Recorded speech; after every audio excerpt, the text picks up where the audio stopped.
नमस्कार दोस्तों, स्वागत है आपका इंस्टीट्यूट ऑफ माही सर के चैनल पर। आज हम एनसीईआरटी पॉलिटी का सेकंड चैप्टर का अध्ययन करने जा रहे हैं। पिछले चैप्टर में हमने पढ़ा था कि विविधता क्या होती है, यानी विविधता की समझ, यानी भारत में कई प्रकार के जो लोग हैं वो पाए जाते हैं। यानी कोई किसी से अलग दिखता है, कोई किसी से अलग कपड़े पहनता है, कोई किसी अलग धर्म का है, कोई किसी अलग समुदाय का है, यानी काफ़ी तरह की विविधताएं मिलती हैं। आज हम इस चैप्टर में अध्ययन करेंगे कि विविधता एवं भेदभाव क्या होता है। विविधता एवं भेदभाव, आज का जो हमारा चैप्टर है वो यही है कि विविधता एवं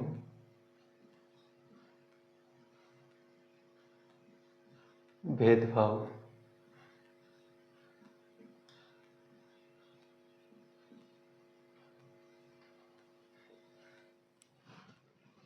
क्या विविधता के कारण हमारे अंदर भेदभाव उत्पन्न हो जाता है? तो देखिए,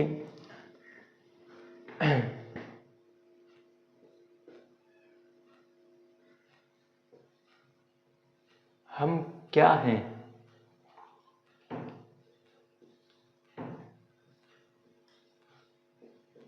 हम क्या हैं?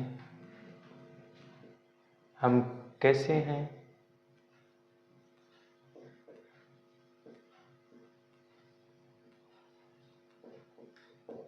हम क्या हैं? हम कैसे हैं?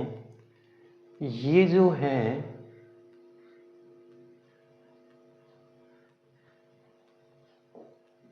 ये कई चीज़ों पर निर्भर करते हैं।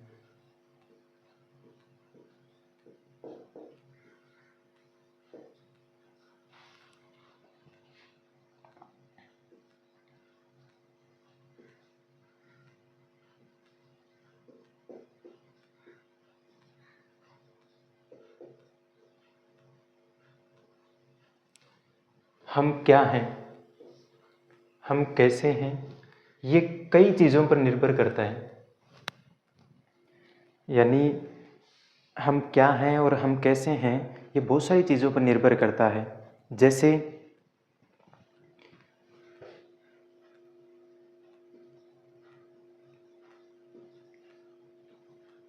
हम कौन सी भाषा बोलते हैं,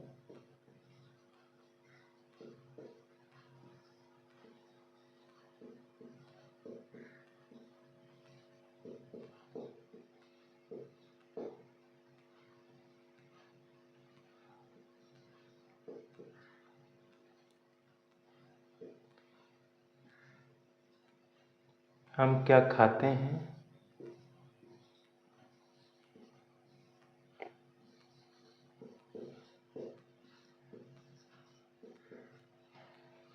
क्या पीते हैं,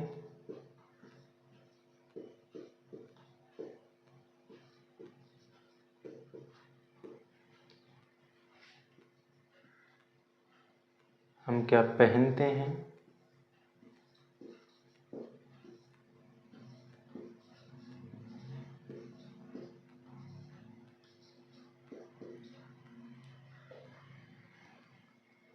ये जो सब है, या कौन से उत्सव मनाते हैं,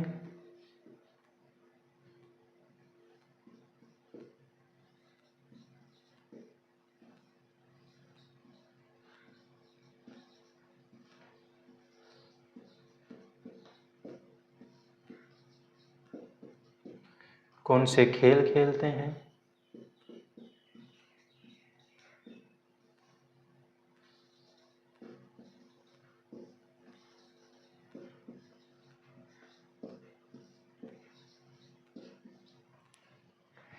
ये सारी की सारी जो घटनाएं हैं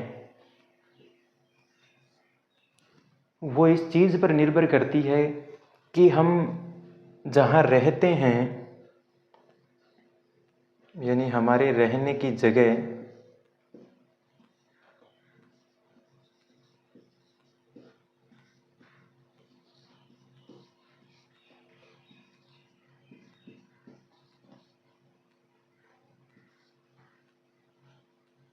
हमारे रहने की जगह की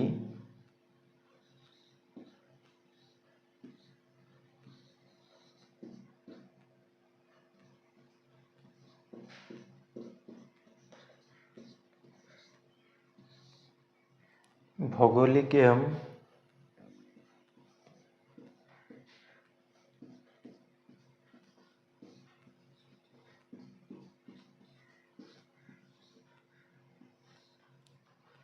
ऐतिहासिक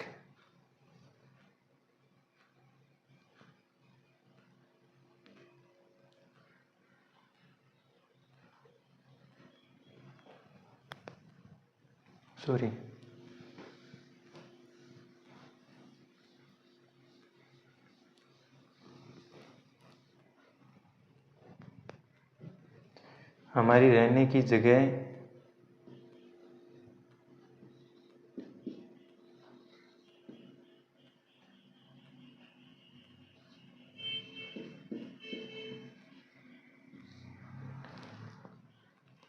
भूगोल एवं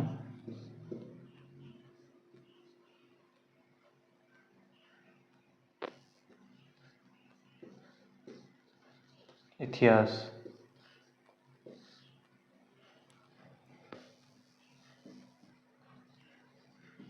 का असर पड़ता है।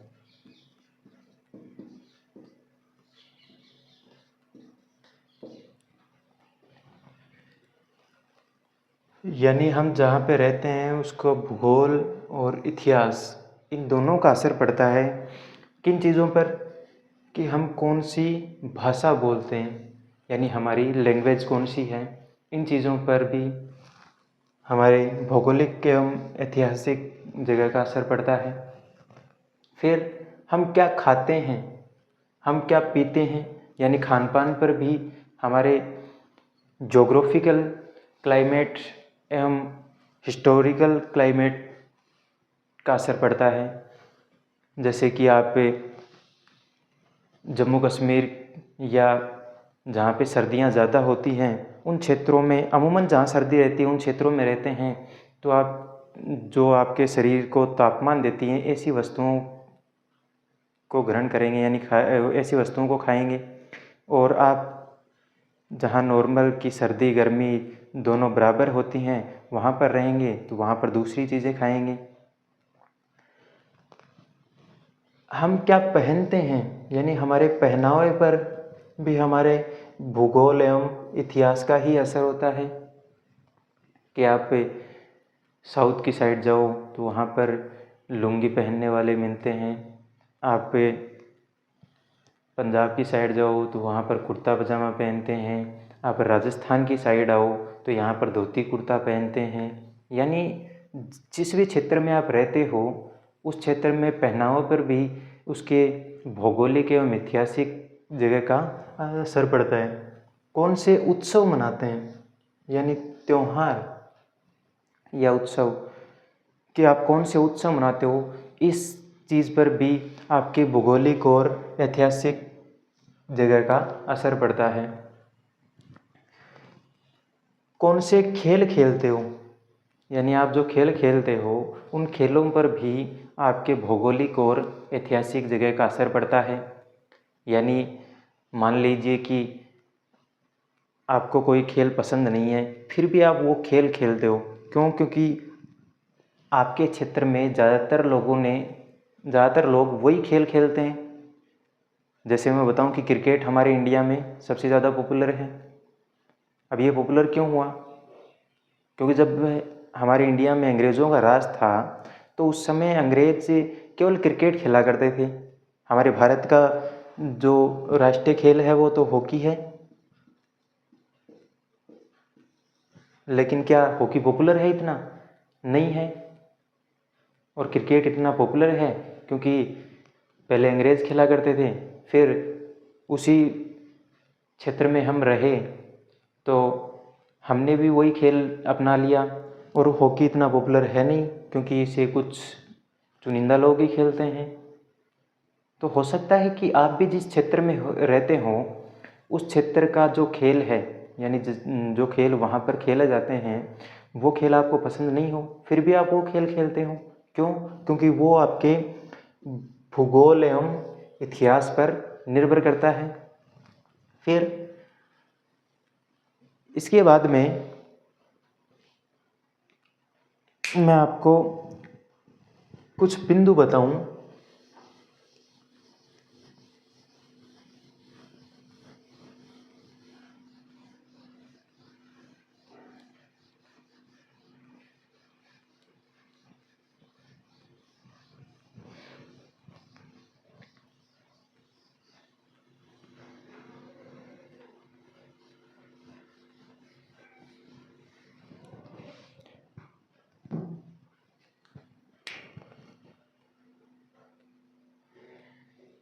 मैं कुछ बिंदु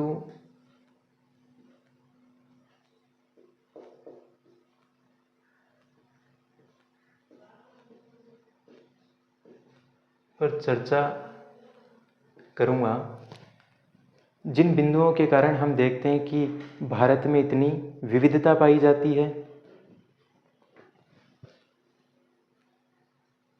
क्या क्या है वो बिंदु? कि संसार में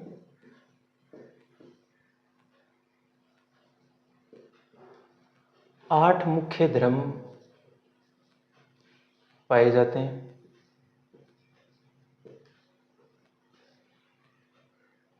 संसार में 8 मुख्य धर्म हैं।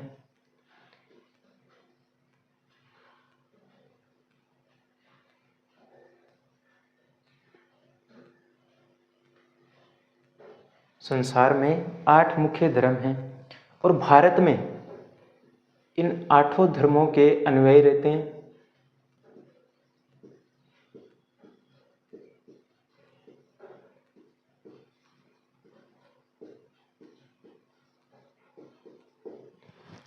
यानी संसार में टोटल कितने धर्म पाए जाते हैं? 8। कौन कौन से?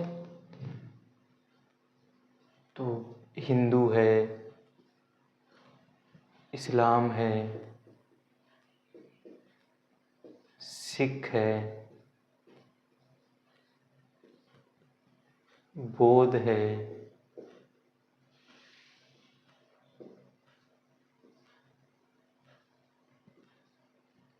जैन है, यहूदी है। इस प्रकार से 8 धर्म हैं और इन 8 धर्मों के अनुयायी जो हैं वो भारत में रहते हैं। यहाँ 1600 से ज़्यादा, यहाँ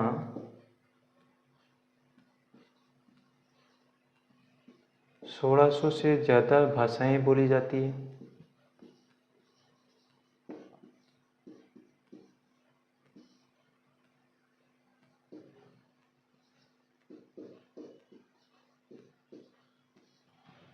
यहाँ 1600 से ज़्यादा भाषाएं बोली जाती हैं।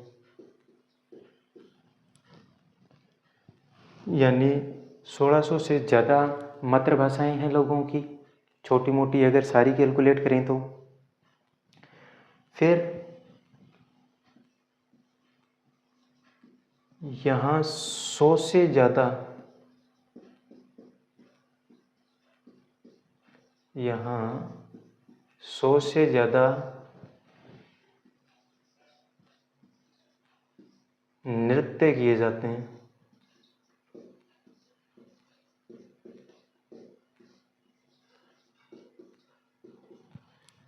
यहाँ 100 से ज़्यादा नृत्य किए जाते हैं। अब आप देखो कि आपने तो किन्हीं एक आधे का नाम सुन रखा है, लेकिन टोटल अगर कैलकुलेट करें भारत में जो 100 से ज़्यादा नृत्य यहाँ पे किए जाते हैं भारत में। अब मैं अगर आपको बताऊं कि ये जो विविधताएं हैं वो हमेशा हमेशा हमारी खुशी का कारण नहीं बनती है।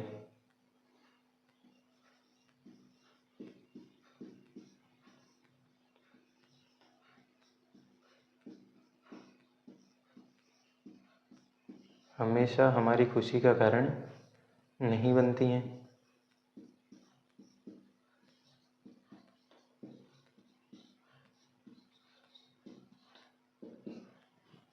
क्यों? हमेशा ही हमारी खुशी का कारण क्यों नहीं बनती हैं? क्योंकि आप उन लोगों के साथ ज़्यादा सुरक्षित या आश्वस्त महसूस करोगे जो आप जैसे दिखते हैं, यानी आपके जैसे दिखाई देते हैं, आप जैसे दिखते हैं, आप जैसी बातचीत करते हैं, फिर आप जैसे कपड़े पहनते हैं, आप जैसा हेयर स्टाइल रखते हैं, आप जैसी भाषा बोलते हैं। इन लोगों के साथ आप ज़्यादा सुरक्षित और आश्वस्त महसूस करोगे। बहरहाल इसके कि कोई अपरिचित आपसे मिले तो आप अचानक उससे बातचीत करने में थोड़ा संकोच करेंगे। जैसे मैं अगर आपको एक एग्जांपल दूं कि मान लो आप किसी रेलवे स्टेशन पे हो और वहाँ पर आप ही के जैसा कोई दिखता है या बातचीत करता है, यानी आपकी लैंग्वेज बोलता है, आप जैसे कपड़े पहन रखे हैं, तो उससे आप फटाफट कोई ना कोई बातचीत कर लो कि भैया कहाँ जा रहे हो या कहाँ से हो, ये सब। लेकिन वहीं पे मान लो कि हमारे भारत में विदेश से जो अंग्रेज़ घूमने आते हैं और वो आपको मिल जाएं, तो क्या आप उनसे नॉर्मल बातचीत कर पाओगे? नहीं कर पाओगे, क्योंकि आप उसके साथ सुरक्षित महसूस नहीं करोगे। आपको पहले तो ये लगेगा कि यार पता नहीं कैसे बात करेगा, पता नहीं इसके मन में क्या है, ये सब सोच विचार आप करोगे। तो हम उन लोगों के साथ ज़्यादा रहना पसंद करते हैं जो हमारे जैसे दिखते हैं, हमारे जैसे बातचीत करते हैं, हमारे जैसे कपड़े पहनते हैं, ठीक है, हमारे जैसा हेयर स्टाइल रखते हैं। इसके बाद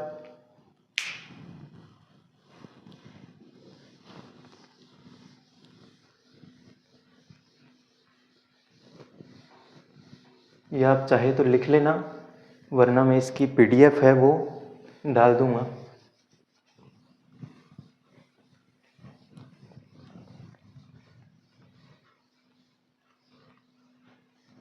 में हम बात करें कि हम कुछ मामलों में हम ये जान ही नहीं पाते कि जो लोग हमसे भिन्न दिखते हैं वो आखिरकार हमसे भिन्न क्यों हैं, यानी हमसे अलग क्यों हैं, क्या कारण है। हम अपने अंदर ही उन कुछ व्यक्तियों के लिए एक खास तरह की राय बना लेते हैं और ये पूरा का पूरा चैप्टर, ये जो हम एक खास तरह की राय बनाते हैं इसी पर आधारित है। जैसे किस प्रकार से?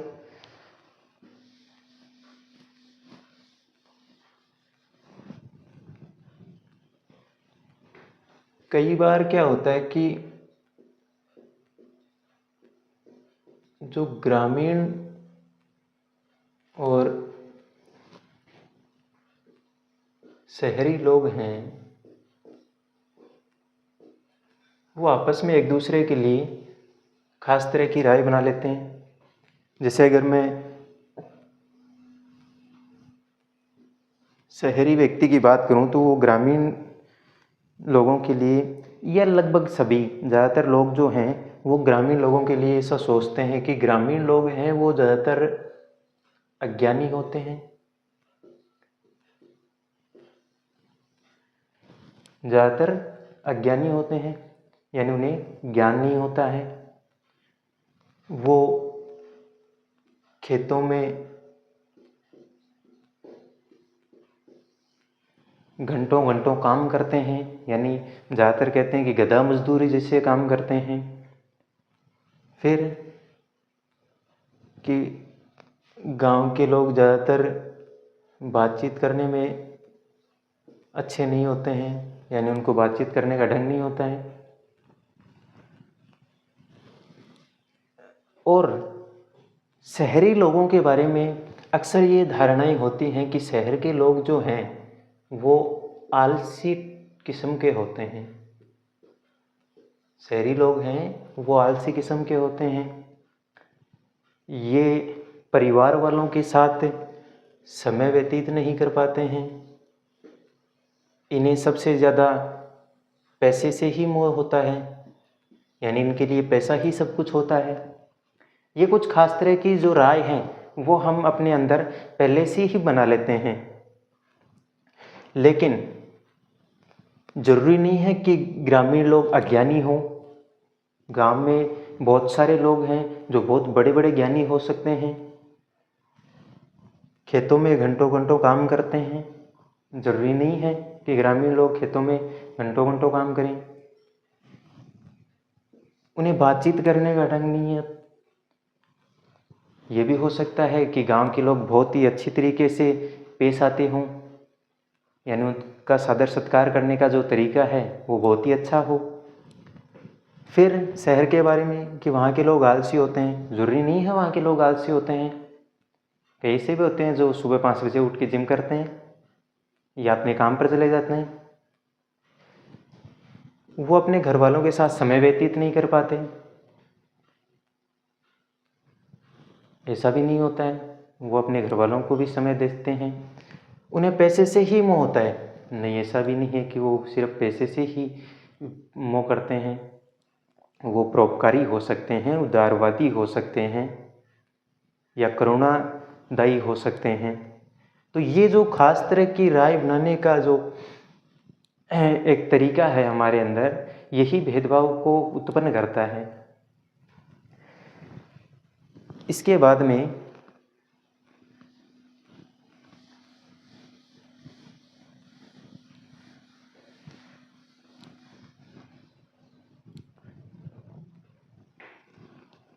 कई चीज़ें और हैं, जैसे मान लो कि हम कोई भाषा बोलते हैं,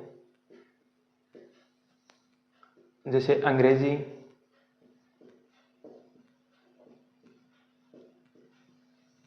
अंग्रेजी हमें सबसे अच्छी आती है, तो हम क्या दूसरी भाषाओं को ऐसा मानेंगे कि दूसरी भाषा बोलने वाले एकदम निचले स्तर के व्यक्ति हैं?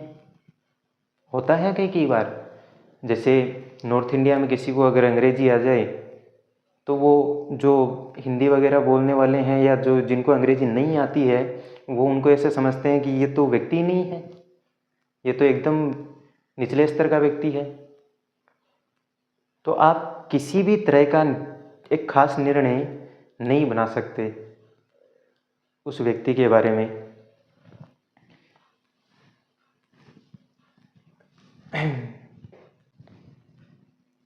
इसके बाद में हम बात करते हैं कि हम इन्हीं चीज़ों के बारे में कई बार पूर्वाग्रही हो जाते हैं।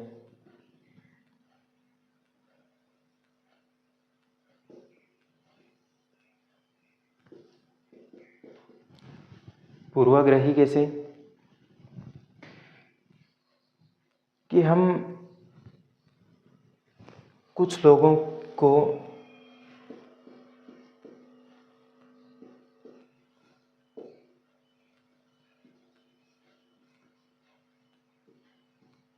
उनके धार्मिक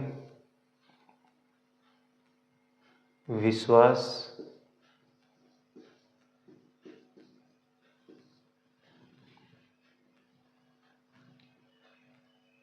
उनकी चमड़ी का रंग,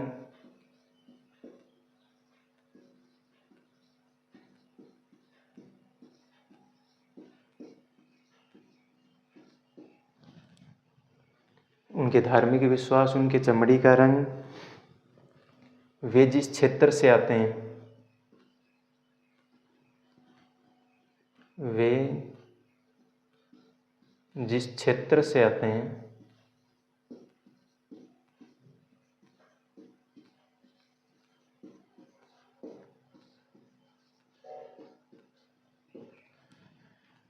वे जिस क्षेत्र से आते हैं, इस तरह के कपड़े पहनते हैं।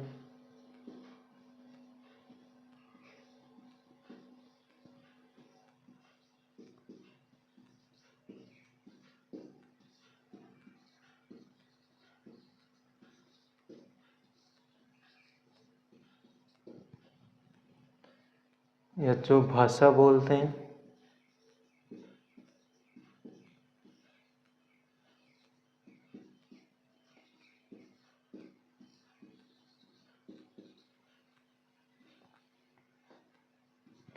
इन सभी के बारे में हम पूर्वाग्रही हो जाते हैं।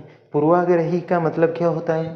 पूर्वाग्रही का मतलब होता है कि हम बिना सोचे समझे पहले से ही कुछ अलग राय बना लेते हैं।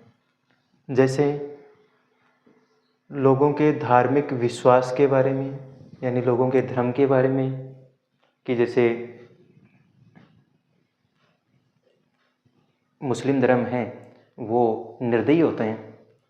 होता नहीं है कि मुस्लिम सारे ही निर्दयी हों, हिंदुओं में भी निर्दयता हो सकती है। तो हम किसी एक खास धर्म के बारे में पूर्वाग्रही हो सकते हैं। उनकी चमड़ी का रंग, ये इम्पोर्टेंट है, उनकी चमड़ी का रंग यानी रंग भेद।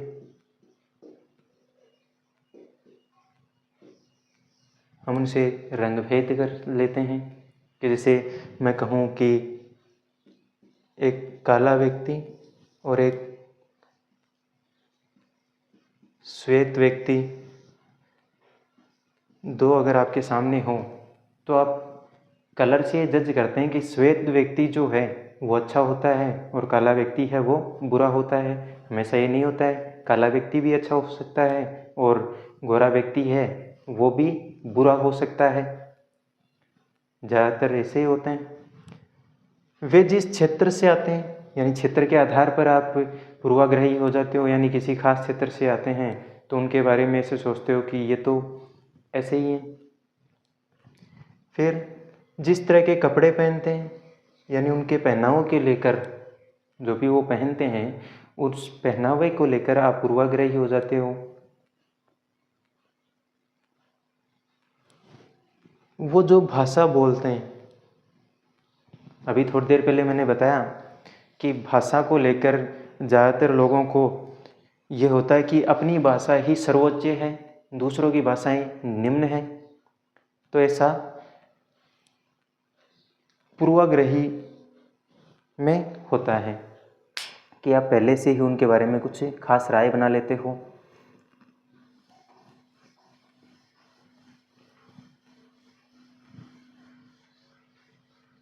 इसके बाद में हम समझेंगे कि लड़का और लड़की में भेदभाव, लड़का और लड़की में भेदभाव।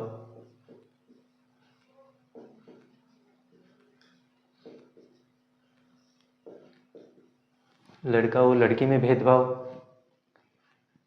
अब आप कहेंगे कि सर लड़का और लड़की में भेदभाव मतलब?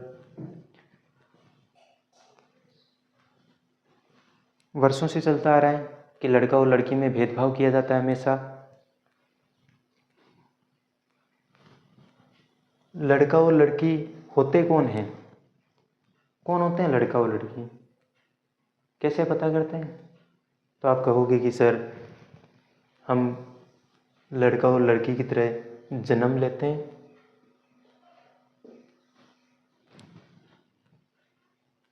लड़का और लड़की की तरह जन्म लेते हैं।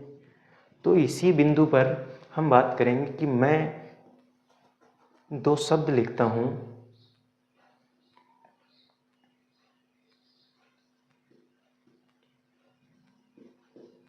वे रोते नहीं। एक है वे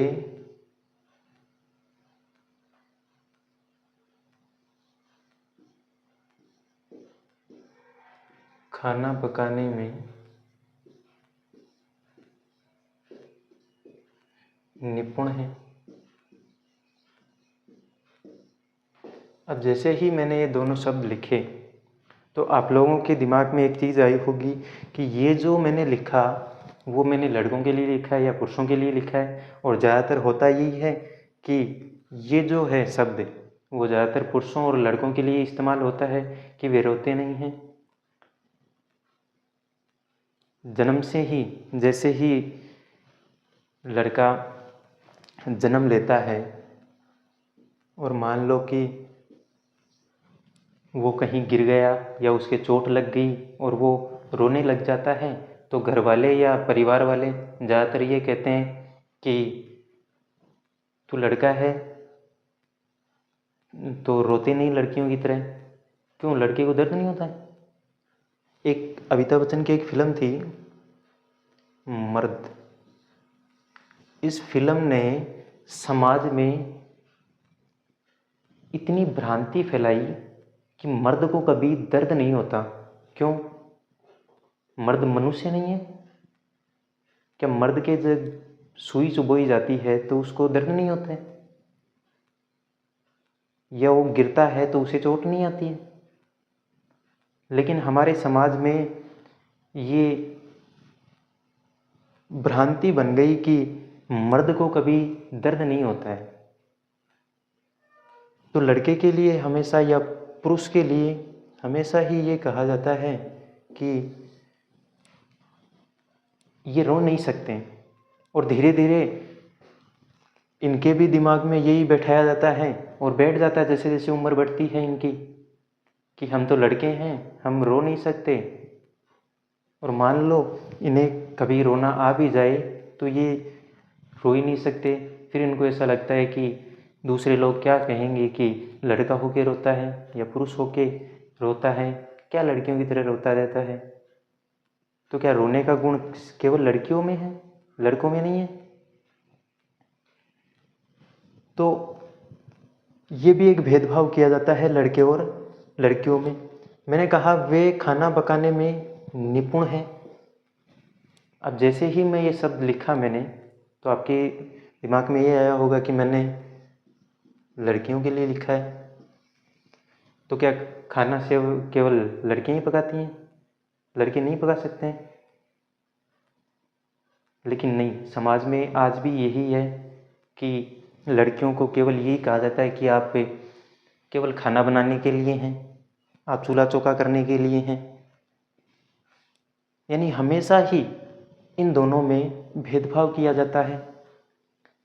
हमारे संविधान ने तो पूरी तरह इनको ख़त्म भी कर दिया है, लेकिन आज भी कुछ कुप्रथाओं ने इन्हें जिंदा रखा है, और धीरे धीरे ये बुराइयां हैं वो ख़त्म होती जा रही हैं। समाज आज भी इनसे लड़ रहा है।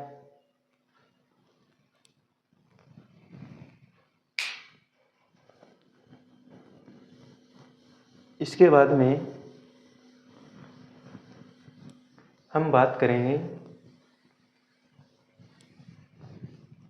अगला जो हमारा टॉपिक है वो है रूढ़िवादी धारणाएं।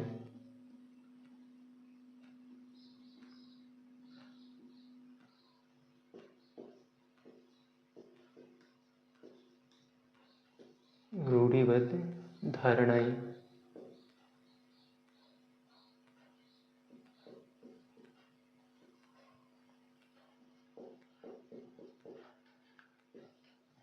रूढ़िबद्ध धारणाएं क्या होती है? रूढ़िबद्ध धारणाएं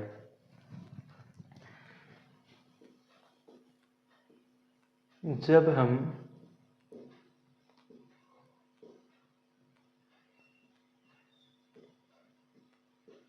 किसी के बारे में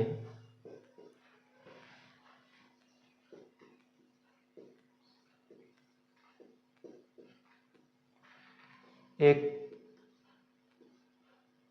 छवि तैयार कर लेते हैं, एक छवि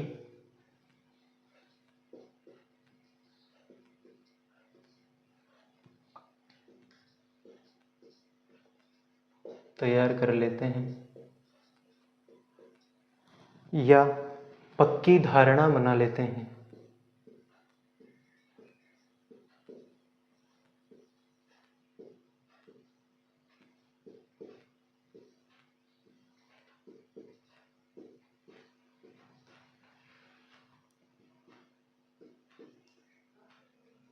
या पक्की धारणाएं बना लेते हैं,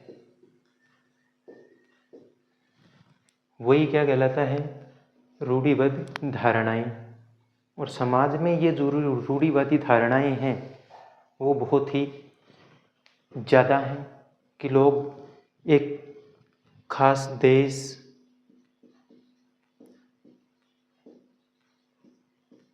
धर्म,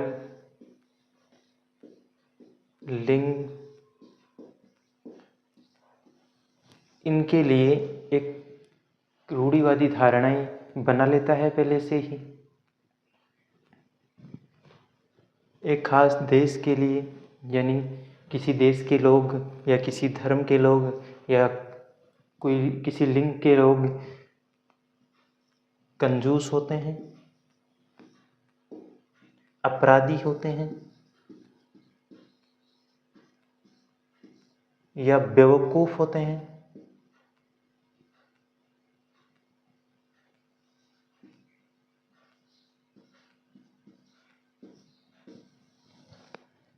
तो ये धारणाएं हम बना लेते हैं अपने अंदर पहले से ही। तो क्या ज़रूरी है कि किसी खास देश के लोग कंजूस हों या अपराधी हों या बेवकूफ़ हों, किसी खास धर्म के लोग कंजूस, अपराधी या बेवकूफ़ हों, या किसी खास लिंग के लोग अपराधी, कंजूस या बेवकूफ़ हों? किसी और देश के भी हो सकते हैं। ऐसा इसीलिए होता है क्योंकि हम एक खास समूह की वजह से, सॉरी खास कहना ठीक नहीं रहेगा, एक समूह में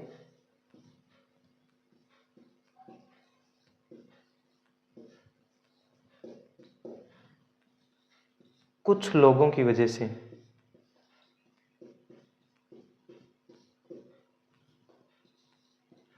कुछ लोगों की वजह से ये धारणाएं बनाते हैं कि एक समूह में कुछ लोग होते हैं, वो ऐसे होते हैं, तो हमने उस पूरे समूह को ही वैसा समझ लिया। जैसे मैं एग्जाम्पल दूं आपको कि अफ्रीका के अंदर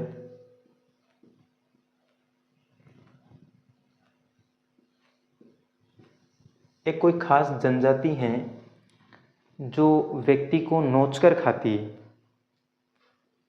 तो जैसे ही कोई अफ्रीकी व्यक्ति हमें मिले तो क्या हम ये कह सकते हैं कि वो भी नोचकर खाता है? वो तो कोई एक खास जनजाति है वहाँ पर। या मैं अगर आपको कहूँ कि मान लो आजकल होता भी है कि किसी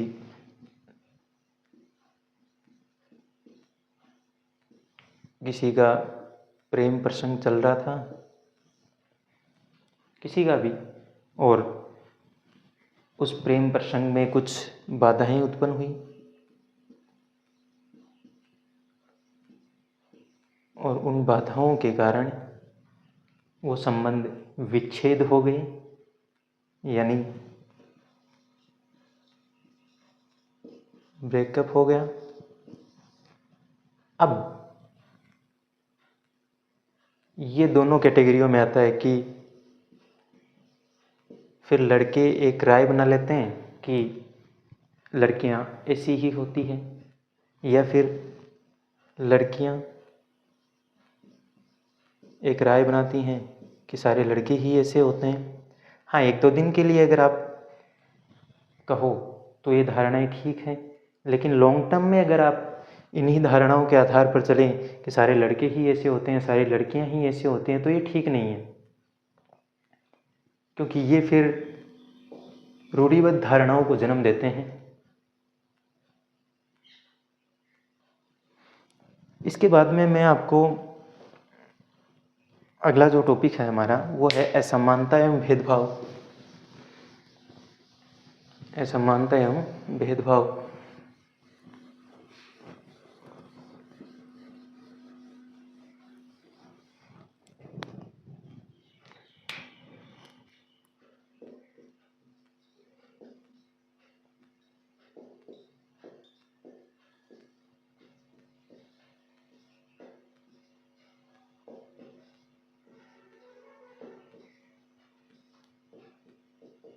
असमानता एवं भेदभाव। देखो, मैंने पहले भी कहा था कि हमारे देश में विविधता होने का ये मतलब नहीं है कि वो हमारे देश की कमी है, वो हमारे देश की कमी नहीं, वो हमारे देश की विशेषता है। लेकिन कई बार क्या होता है कि उसी विविधता के कारण हमारे अंदर भेदभाव उत्पन्न हो जाता है। अच्छा, भेदभाव इसीलिए उत्पन्न नहीं होता है कि विविधता है, असमानता के कारण भी भेदभाव उत्पन्न हो जाता है। जैसे कई बार हम किसी के बारे में पूर्वाग्रह हो जाते हैं, या रूढ़िबद्ध जो धारणा है वो अपना लेते हैं।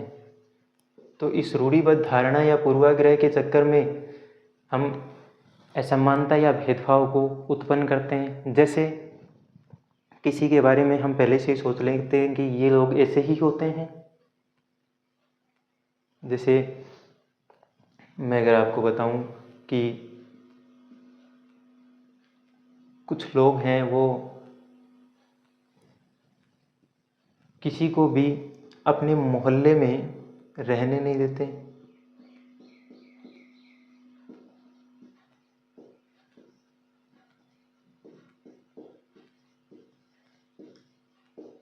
मोहल्ले में रहने नहीं देते।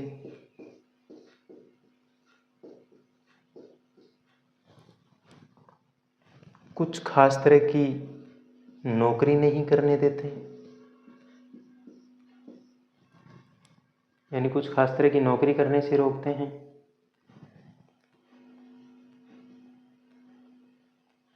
उन्हें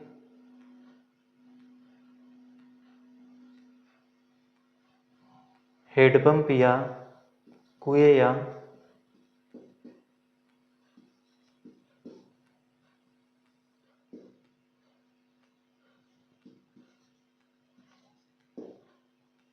हेडपंप से पानी नहीं लेने दिया जाता।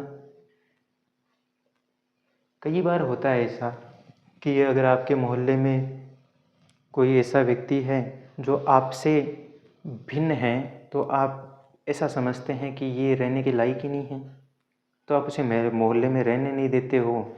फिर उसे कोई ख़ास तरह की जॉब नहीं करने दी जाती, कुएं या हेडपंप पर पानी नहीं भरने दिया जाता। तो ये सारे के सारे जो लक्षण हैं वो असमानता या भेदभाव के हैं। यही हमने पहले चैप्टर में देखा था, जहाँ पर हमने समीर 1 और समीर 2 की कहानी पढ़ी थी। उसमें ये था कि उनमें विविधता थी काफ़ी, लेकिन सारी विविधता नहीं थी। समीर 1 का अच्छी भाषा बोलना, अखबार खरीदना, ये उसकी आर्थिक स्थिति अच्छी होने का कारण था। समीर 2 का फटे पुराने कपड़े पहनना या अखबार बेचना, ये उसकी आर्थिक स्थिति कमज़ोर होना थी। तो इन दोनों को हम विविधता से नहीं जोड़ सकते। ये तो उन दोनों में क्या थी, असमानता या गैर बराबरी थी। तो ये असमानता ही भेदभाव को जन्म देती है, या फिर पूर्वाग्रह या रूढ़िवादी धारणाएं भेदभाव को जन्म देती हैं। कई कारण हो सकते हैं इसके। अब मैं आपको एक कहानी बताऊं।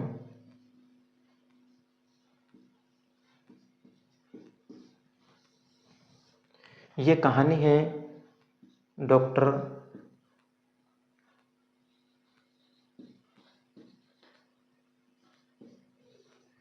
भीमराव अंबेडकर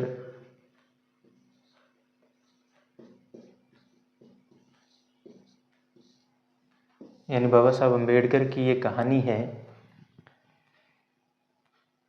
कि इन्होंने असमानता या भेदभाव को किस तरीके से अपनी ज़िंदगी में या अपने जीवन में झेला है। बाबा साहब अंबेडकर जो हैं वो हमारे भारत के एक बहुत ही प्रसिद्ध और बड़े कानून के विद्वानों में से एक हैं। लेकिन इनको कानून का विद्वान बनाने में या एक महान व्यक्ति बनाने में इनकी शिक्षा का जितना महत्व है, उतना ही महत्व इन्होंने जो अपने जीवन में ऐसी कठिनाइयाँ झेली हैं उनका भी है। कैसे? तो मैं इनकी एक कहानी बताता हूँ जो ये लिखते हैं एनसीईआरटी के सेकंड चैप्टर में, जो भेदभाव एवं विविधता एवं भेदभाव के इस चैप्टर में है। ये लिखते हैं कि जब ये केवल 9 साल के थे, केवल 9 साल की, तो ये अपने पिताजी से मिलने महाराष्ट्र में एक गांव पड़ता है, कोरेगांव। तो उस कोरेगांव में जा रहे थे अपने पिताजी से मिलने अपने भाइयों के साथ। अच्छा, जैसे ही ये कोरेगांव रेलवे स्टेशन पर उतरे, तो वहाँ पर जब उतरे तो इन्होंने कपड़े अच्छे पहन रखे थे, और ये जब उतरे तो इन्होंने देखा कि या तो पिताजी आ जाएंगे या पिताजी का कोई नौकर आ जाएगा। इनके पिताजी कोरेगांव के बाहर ही नौकरी करते थे। अब 1 घंटा बीत गया और 1 घंटे में ना तो इनके पिताजी आए और ना ही उनका नौकर आया। तो काफ़ी देर हो गई। स्टेशन मास्टर आए और स्टेशन मास्टर ने पूछा कि तुम लोग यहाँ क्या कर रहे हो, और पहले तो टिकट दिखाओ। तो इन्होंने टिकट वगैरह तो दिखा दी।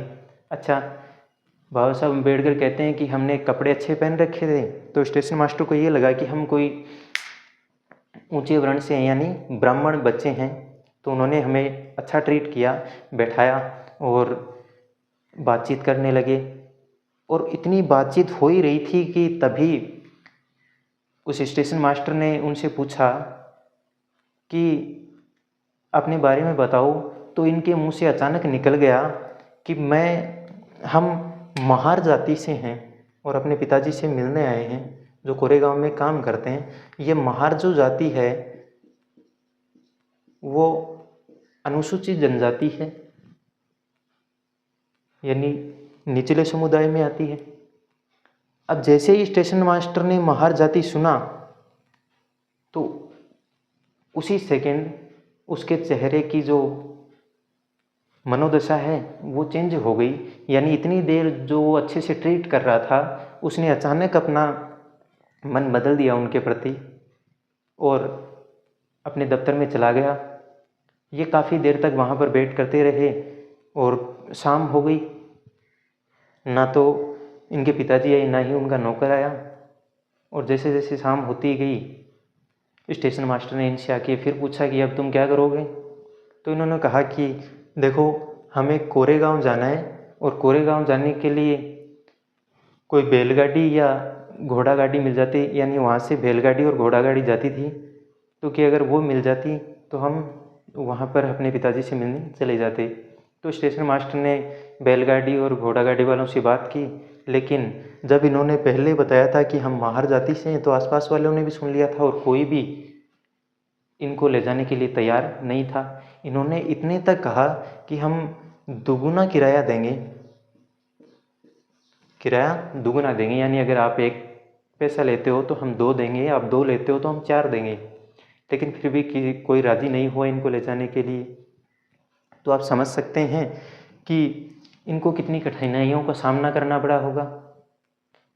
ये जब स्कूल में पढ़ते थे, इसी चैप्टर में आगे भी है कि जब स्कूल में पढ़ते थे तो लोग इनसे दूर दूर रहते थे, यानी दूसरे बच्चे हैं वो इनसे दूर दूर रहते थे। इन्हें पास नहीं आने देते थे।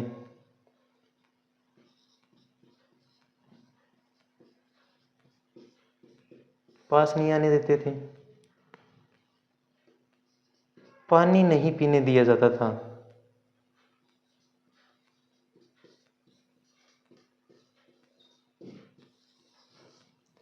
यानी जो दूसरे बच्चे हैं, जब ये पढ़ते थे तो दूसरे बच्चे हैं वो इनसे दूर दूर रहते थे, यानी इनसे बातचीत नहीं करते थे।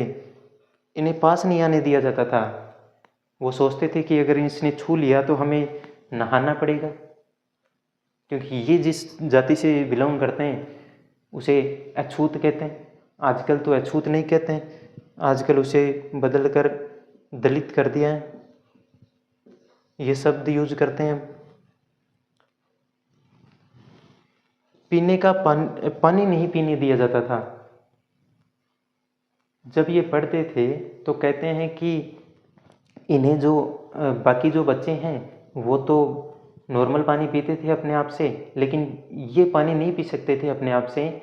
जो चौकीदार है वो इन्हें ऊपर से पानी पिलाता था, और जिस दिन अगर चौकीदार नहीं आया, उसने अगर छुट्टी कर ली, तो इन्हें पानी नहीं मिलता था।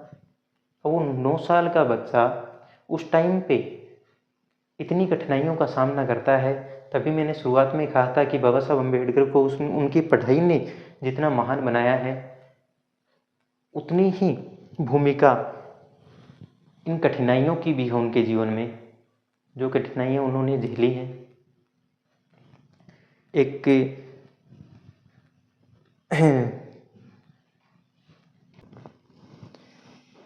हमारा अगला जो है वो टॉपिक है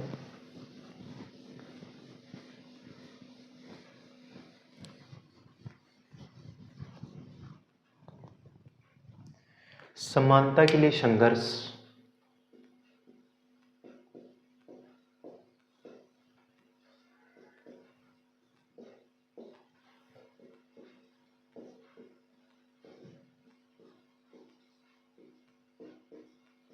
समानता के लिए संघर्ष। जब हम अंग्रेजों के खिलाफ स्वतंत्रता आंदोलन चला रहे थे,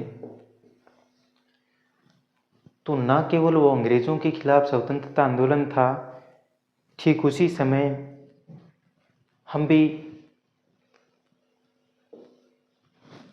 अपनी लड़ाई लड़ रहे थे, और वो समानता के लिए थी, कि समानता के लिए भी संघर्ष कर रहे थे। एक तरफ हम अंग्रेजों से लड़ रहे थे और दूसरी तरफ हम समानता के लिए भी लड़ रहे थे।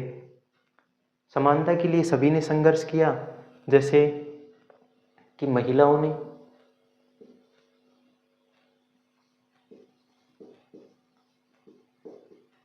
ने संघर्ष किया पढ़ाई लिखाई के मामले में, कि महिलाओं ने कहा कि जितना हक शिक्षा के क्षेत्र में पुरुषों का है, उतना ही हक हमें भी मिलना चाहिए। जो दलित व्यक्ति थे उन्होंने भी काफ़ी संघर्ष किया। किसानों ने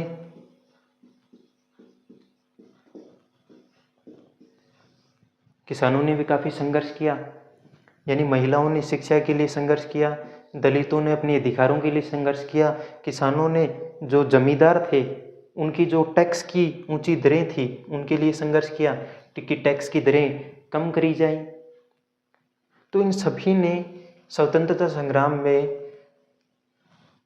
अपनी समानता के लिए भी लड़ाई लड़ी। और 1947 में जब हमारा देश आज़ाद हुआ, तो उसके बाद हमारा संविधान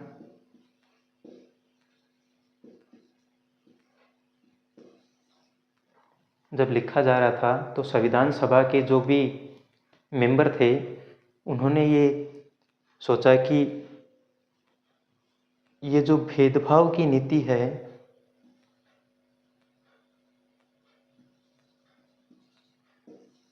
इसको कैसे ख़त्म किया जाए। और उन्होंने इसे बहुत ही इम्पोर्टेंट फैक्टर के रूप में लिया और इस पे काफ़ी कानून बनाए संविधान में। यानी संविधान ने इसे बहुत हद तक ख़त्म कर दिया। लेकिन एनसीईआरटी का जो चैप्टर 2 है, वो आज भी इस बात को उठाता है कि आज भी हमारे समाज में काफ़ी कुप्रथाएं हैं,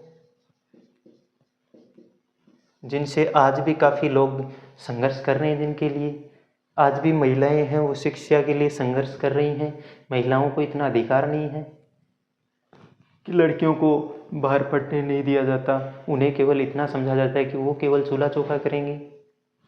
आज भी दलितों को उनका अधिकार नहीं है। इन्होंने मंदिर प्रवेश के लिए आंदोलन की, यानी मंदिर में इन्हें दर्शन नहीं किए जाने देते थे, लेकिन इन्होंने मंदिर प्रवेश के लिए भी आंदोलन किए। किसानों ने टैक्स दरों में कमी हो इसलिए काफ़ी आंदोलन किए।